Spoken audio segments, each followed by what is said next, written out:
এতিয়াও ভেঞ্চাৰ হৈ থকা শিক্ষানুষ্ঠানৰ বাবে ভাল খবৰ। বিধানসভাৰ মজিয়াত ভেঞ্চাৰ শিক্ষানুষ্ঠান আৰু সেই শিক্ষানুষ্ঠানত কৰ্মৰত শিক্ষক কৰ্মচাৰীক ভাল খবৰ দিলে ৰাজ্যৰ শিক্ষামন্ত্ৰী ডঃ ৰণোজ পেগুৱে।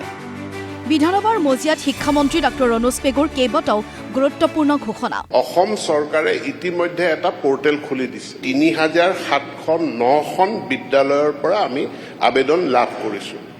আৰু এইবাৰৰ আইনখনত যদি কোনো ডিপাৰ্টমেণ্ট আছে যিটো ডিপাৰ্টমেণ্টে ১/১/২০০৬ আগতেই তেওঁলোকে NOC পাইছিল বা এফিলিয়েশ্যন তেওঁলোকে পাইছিল, সেই ডিপাৰ্টমেণ্টবিলাকো আবেদন কৰিব পৰাৰ এটা ব্যৱস্থা আমাৰ ২০২৫ৰ আইনখনত কৰা হৈছিল। প্ৰাদেশিকীকৰণ আইন সংশোধন কৰাৰ কথা চিন্তা কৰিছে ৰাজ্যৰ শিক্ষা বিভাগে। ভেঞ্চাৰ শিক্ষানুষ্ঠানৰ পৰা পোৱা আবেদন পৰীক্ষণৰ ব্যৱস্থা। আবেদন পত্ৰৰ ভেৰিফিকেশ্যনৰ প্ৰক্ৰিয়া খুব সোনকালে আৰম্ভ হ'ব আৰু আৰম্ভ হোৱাৰ পাছতে আমি এই প্ৰক্ৰিয়াটোক এটা পৰিসমাপ্তিৰ ফালে লৈ যাম। প্ৰাদেশিকীকৰণৰ ক্ষেত্ৰত পূৰ্বৰ কিছুমান নিয়ম শিথিল কৰা হ'ব বুলিও ঘোষণা শিক্ষামন্ত্ৰীৰ। আৰু ইতিমধ্যে মাননীয় মুখ্যমন্ত্ৰীয়ে এই সদনতে ঘোষণা কৰিছে যে ইয়াত যিটো আমাৰ কাট অফ ডেট আছিল, অৰ্থাৎ ৯-১০ৰ ডাইচত বিদ্যালয়খনৰ নাম থাকিব লাগিব, সেইটোৰ কিছু শিথিলতা অনাৰ কথা কৈছে। গতিকে আমি খুব সোনকালে যিখিনি আইনসন্মত হয় সেইমতে আমি আইনখনৰ সংশোধন কৰি তালিকা ইতিমধ্যে আবেদন সম্পূৰ্ণ আমি পালো।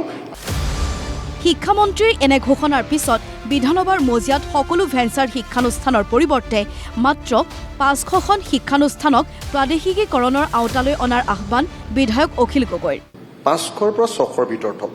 ইউডাইচত মানে লাইভ হৈ আছে, বাকীবিলাক ডেড হৈ গ'ল। এনে কিছুমানে আগতে নাম দি থোৱা বা মৰি যোৱা স্কুলৰ এপ্লিকেশ্যন দি থৈছে। এই ৫০০খন বা ৬০০খন স্কুলক যদি এতিয়া চৰকাৰীকৰণ কৰি দিয়ে, তেখেতসকলেতো ইতিমধ্যে প্ৰায় ৮,০০০খন স্কুল খায়ে পেলালে, মাৰি পেলালে, বন্ধ কৰি দিলে অসমত। এই ৫০০খন বা ৬০০খন স্কুল যদি প্ৰভিঞ্চিয়েলাইজ কৰি দিয়ে, তেতিয়াহ'লে এই গোটেই সমস্যাটো চিৰকালৰ কাৰণে শেষ হৈ যাব। বিধায়ক অখিল গগৈৰ এনে আহ্বানৰ পিছত শিক্ষামন্ত্ৰীৰ প্ৰতিক্ৰিয়া। মহোদয়, চৰকাৰেতো কম স্কুল প্ৰভিঞ্চিয়েলাইজ কৰিলে চৰকাৰৰ ধনৰাশি হ'ব। অসম চৰকাৰে স্বীকাৰ কৰিছে যে ৩,৭০৯খন বিদ্যালয়ৰ পৰা আমি প্ৰস্তাৱ পাইছো। বিধায়কগৰাকীয়ে কৈছে এইখিনি কৰিব নালাগে, ৫০০খন যি লাইভ হৈ আছে ৫০০খন কৰিলেই হ'ল। বিষয়টো ভেৰিফিকেশ্যন প্ৰক্ৰিয়াৰ মাজলৈ আহিব। ইফালে এনে আলোচনাৰ মাজতে অখিল গগৈৰ এটা বক্তব্যৰ বিৰোধিতা বিধায়ক প্ৰশান্ত ফুকনৰ। অলপ দেৰি আগতে অখিল গগৈ ডাঙৰীয়াই এটা আমাৰ ৰণোজ পেগু ডাঙৰীয়াৰ উত্তৰৰ সময়ত খাই পেলালে বুলি শব্দ এটা কৈছে। সেইটো এক্সপাণ্ড কৰিব লাগে। আৰু এই ধৰণৰ কথা কি কাৰণে কয়? সদনখনৰ আমি বাঁহতল নেকি? আমি বাঁহতলত বহি থকা নাই, এখন সদনত বহি আছো। তেখেতে ক'লে যে খাই পেলালে। কোনে খাই পেলালে আৰু কি খাই পেলালে, এইটো কথা ইয়াত এক্সপাণ্ড কৰিব লাগে। ঠিক আছে, মই এক্সামিন কৰিলোঁ। মাধ্যমিক আৰু উচ্চতৰ মাধ্যমিকৰ প্ৰধান শিক্ষক আৰু অধ্যক্ষৰ নিযুক্তিক লৈ শিক্ষামন্ত্ৰী ডঃ ৰণোজ পেগুৰ আন এক গুৰুত্বপূৰ্ণ ঘোষণা। বৰ্তমান আমাৰ উচ্চ ন্যায়ালয়ত ৩২টা গোচৰ চলি আছে।